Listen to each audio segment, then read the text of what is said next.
এই কবিতা কিন্তু ধর্ম শব্দটা নিয়ে আমাদের অনেকের ধারণাকে নাড়িয়ে দিতে পারে। এই যে এটাই সেই কবিতা। চলো এর গভীরে ঢোকা যাক, দেখা যাক কবি ঠিক কী বলতে চেয়েছেন। কবিতায় শুরু হচ্ছে এক বড় প্রশ্ন দিয়ে, ধর্মের আসল প্রকৃতিটা আসলে কি? এটা কি শুধুই কিছু নিয়মকানুন বা উপাসনা, নাকি এর মানে আরও অনেক বড়? শ্রীজাত কিন্তু ধর্মকে কোনো একটা নির্দিষ্ট বাঁধনে বাঁধেনি। তিনি দেখা দেখেছেন যে ধর্ম আসলে কত রকমের হতে পারে, কত ভিন্ন ভিন্ন সত্তা তার মধ্যে থাকতে পারে। চলো কয়েকটা উদাহরণ দেখি। প্রথমেই দেখো, কবি বলেছেন শাস্ত্রীয় সঙ্গীতের শিল্পী আব্দুল করিম খাঁ, তার ধর্ম ছিল গান। তার শিল্পের প্রতি যে একনিষ্ঠ সাধনা, সেটাই তার ধর্ম। শুধু শিল্প নয়, দেখো বিজ্ঞানও উঠে এসছে। আইনস্টাইনের ধর্ম দিগন্ত প্রেরণা, মানে জ্ঞানের যে সীমানা, তাকে বারবার ছাড়িয়ে যাওয়া। এটাই তো এক রকমের ধর্ম। ব্যাপারটা শুধু মানুষ ও তার কাজের সীমাবদ্ধে নেই, কবির প্রকৃতিকেও টেনে এনেছেন। যেমন বাতাসের ধর্ম হলো কখনো থেমে না থাকা, মানে ধর্ম হলো কোনো কিছুর একেবারে ভিতরের সহজাত যে প্রকৃতি, সেটাই। এর পরের বিষয়টা একটু অন্যরকম। লেনিনের ধর্ম ছিল একটা নতুন পতাকা, মানে নতুন সমাজ আদর্শ তৈরির যে লড়াই, সেটাই হলো ধর্ম। আমরা কি দেখলাম? ভ্যান গগের শিল্প, লরকার কবিতা, কবিরের সত্য কথা, এমনকি আগুনের মতো প্রকৃতির শক্তির সব কিছুই নিজস্ব একটা ধর্ম আছে।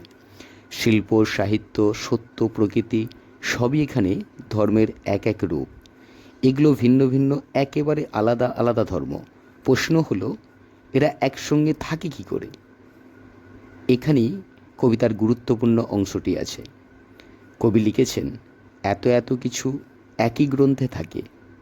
একবার ভাবো ব্যাপারটা কি বোঝাচ্ছে। শিল্পী, বিজ্ঞানী, বিপ্লবী, প্রকৃতি সবাই যেন একটা বইয়ের আলাদা আলাদা পাতা। এর পরের লাইনটা আরও সুন্দর, এ ওকে সে তাকে আরও জায়গা করে দেয়। মানে এই ধর্মগুলো একে অন্যের সঙ্গে মারামারি করে না, একে অন্যকে জায়গা ছেড়ে দেয়। সহাবস্থানই এর মহত্ব। এই যে সুন্দর একটা সহাবস্থানের ছবি, ঠিক এরপরেই কবি একটা কঠিন প্রশ্ন ছুড়ে দেয়। কবি সরাসরি প্রশ্ন করেছেন, কেন অন্য পথ ভাবায় তোমাকে? তোমার ধর্মের পথে কেন অপরাধ? মানে যদি আসল ধর্ম সবাইকে জায়গা দেয়, তাহলে যে প্রাতিষ্ঠানিক ধর্ম আমরা চিনি, তার নামে এত হিংসা বিভেদ কেন? এই বিরাট প্রশ্নের উত্তরটা কবি দিয়েছেন কবিতার একেবারে শেষে। আর এখানেই আসল আর নকল ধর্মের ফারাকটা স্পষ্ট হয়েছে। কবি বলেছেন, এই জিনিসটা যে তোমাকে শিখিয়েছে দখলের কথা, যেন সে ধর্মই নয়, প্রাতিষ্ঠানিকতা। এই একটা শব্দেই সব কিছু পরিষ্কার। যে বিশ্বাসটা লড়াই করতে শেখায়, অন্যের জায়গা দখল করতে শেখায়, সেটা আসলে ধর্মই নয়, ওটা হলো প্রাতিষ্ঠানিকতা, মানে রেষারেষি। তাহলে ব্যাপারটা হলো, একদিকে আছে প্রকৃত ধর্ম, যা আমাদের আসল স্বভাব, সবার সাথে মিলেমিশে থাকতে, যেমন গান, বিজ্ঞান। অন্যদিকে আছে প্রাতিষ্ঠানিকতা, যা শেখায় দখলদারি, বিভেদ তৈরি করে, এবং কবির ভাষায় যা আসলে ধর্মই নয়। সবশেষে কবিতাটা আমাদেরকে একটা গভীর প্রশ্নের সামনে দাঁড় করিয়ে দেয়।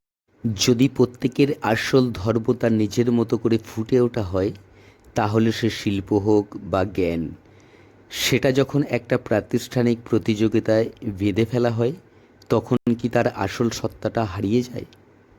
এই উত্তরটা বোধহয় আমাদেরকে সবাইকে খুঁজতে হবে।